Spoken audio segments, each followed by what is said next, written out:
إن الحمد لله نعمده ونستعين ونستغفر ونعوذ به من شرور أنفسنا ومن سيئات أعمالنا من يهده الله فلا مضل له ومن يضلل فلا هادي له أشهد أن لا إله إلا الله وحده لا شريك له وأشهد أن محمدا عبده ورسوله أما بعد الحمد لله. Donc les louanges sont à Allah, c'est lui que nous adorons, c'est lui que nous vouons la culte exclusive. Celui qu'Allah guide, personne ne peut l'égarer, mais celui qu'Allah égare, personne ne peut le mettre sur le droit chemin.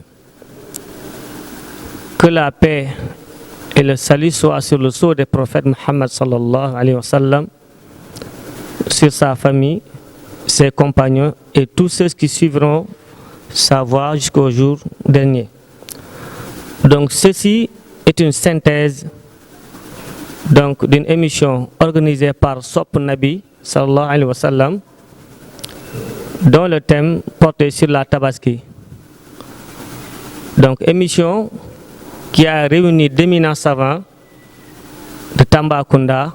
Il s'agit de Oustaz Boydaba, professeur au collège Thierno Souleymane Agne, Oustaz Bousso, professeur arabe aussi au collège Thierno Souleymane Agne, et Oustaz Hassan Ndour.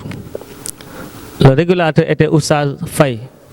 Donc je m'en vais vous citer donc les principaux points qui ont été l'objet donc de leurs interventions. Premier point, c'était les mérites des 10 jours de Zil Hijjah. Deuxième point, les spécificités du jour d'Arafat. Troisième point, historique de la fête de Tabaski. Quatrième point, les conditions ou bien les chartes de validité de l'immolation. Cinquième point, qui doit immoler? Donc c'est une question. Sixième point, les mérites du jour de la prière, qui est aussi scindé en 2 sous-points, qui sont la prière de la fête et que doit-on dire pendant l'immolation.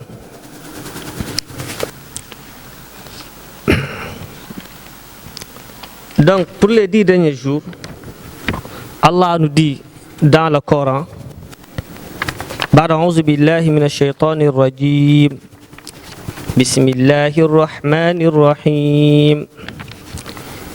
Wal fajr wa layalin 'ashr wash-shaf'i wal watr wal layli idha yasr hal fi dhalika qasamun lizi hijr ila akhir aya inshallah. Donc parmi ces mérites, si l'on prenait seulement donc ces versets dont les savants disent qu'il s'agit donc des 10 jours de Zil Hijjah. Ces 10 jours-là sont meilleurs que tous les autres jours. Pourquoi? C'est parce que dans ces 10 jours se trouve le jour d'Arafat. Dans ces 10 jours, donc, il faut augmenter les adorations telles que la récitation du Coran, faire de l'aumône, aider les orphelins. Dans ces 10 jours aussi, on remarque que les 5 piliers de l'islam sont réunis dans ces 10 jours. Parce que pendant ces 10 jours, on peut sortir les zakat. Dans ces 10 jours, il y a le hajj. Dans ces 10 jours aussi, il est recommandé donc de faire beaucoup de prières. Dans ces 10 jours aussi, il faut éviter d'épiler les poils et les cheveux, de se couper les ongles, mais ceci concerne seulement ceux qui doivent immoler. Deuxième point, spécificité du jour d'Arafat. Il est recommandé donc le jour d'Arafat de jeûner pour ceux qui ne se trouvent pas dans la Mecque. Le prophète dit: ceux qui jeûneront ce jour se verront pardonner leurs péchés antérieurs et les péchés qui doivent venir à l'avenir. Donc, cela veut dire les péchés de 2021 te sont pardonnés et les péchés qui viendront en 2023 te seront pardonnés. Il est recommandé donc de faire dans ce jour Arafat l'invocation qui suit. La ilaha illallah wahdahu la sharika lahu lahul mulku wa lahul hamd wa huwa ala kulli shay'in qadir. Le prophète sallallahu alayhi wa sallam a dit qu'il n'a pas meilleure invocation que cette invocation pendant le jour d'Arafat. Il est aussi recommandé de faire beaucoup de takbirat comme Allahu Akbar,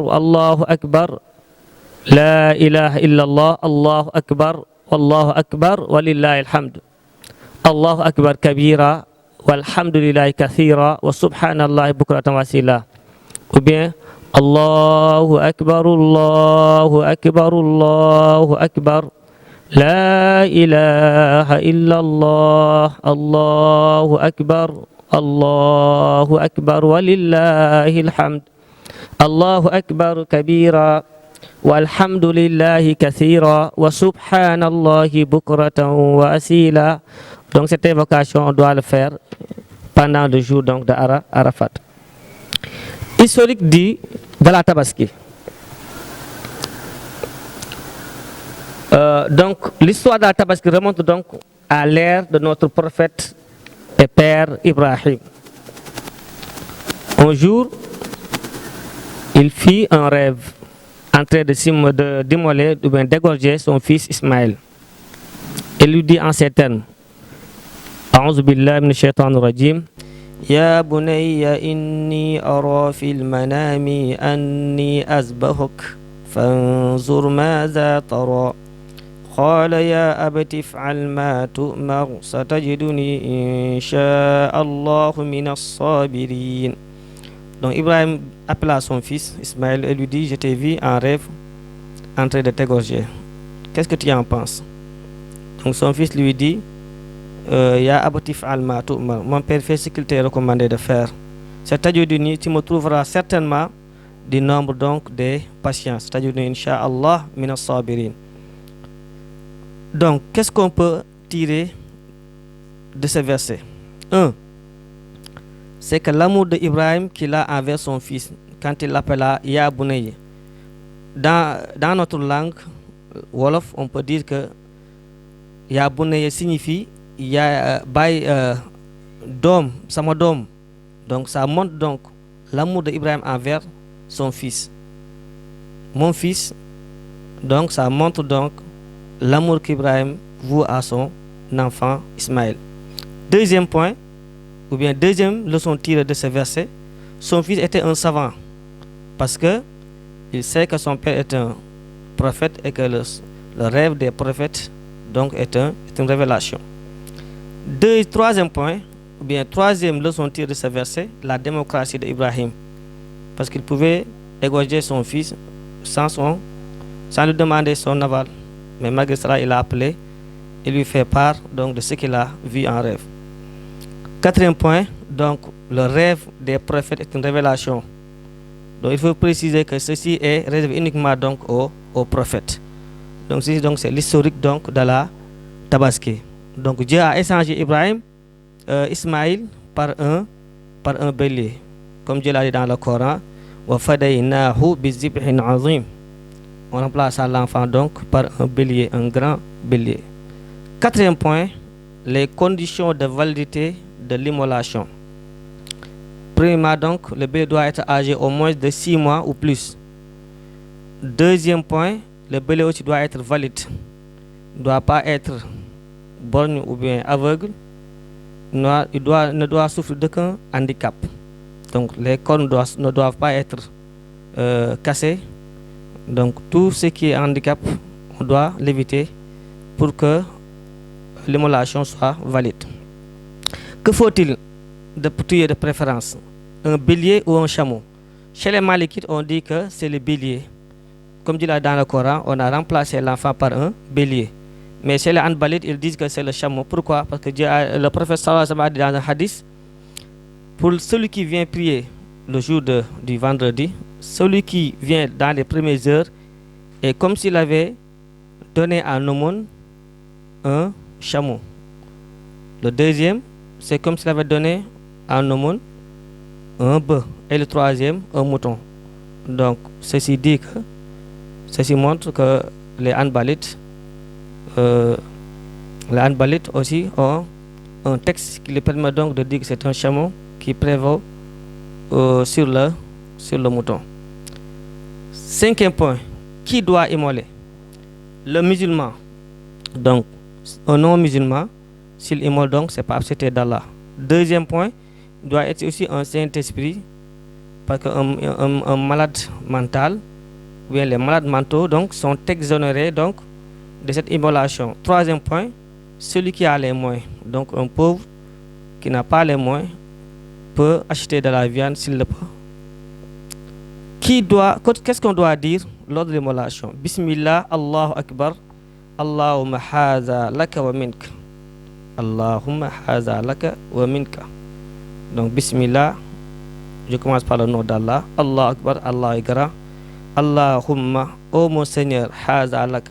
Cela ou bien ceci vient de toi, wa minka, et ça retournera vers toi. Notez bien, il faut bien aiguiser donc la lame ou le couteau pour éviter donc de faire souffrir l'animal. Donc voici donc les principaux points qui ont été l'objet donc de l'intervention de nos frères. Wa sallallahu ala nabiyyina Muhammad wa ala alihi wa sahbihi wa sallim. Assalamu alaikum wa rahmatullahi ta'ala wa barakatuh.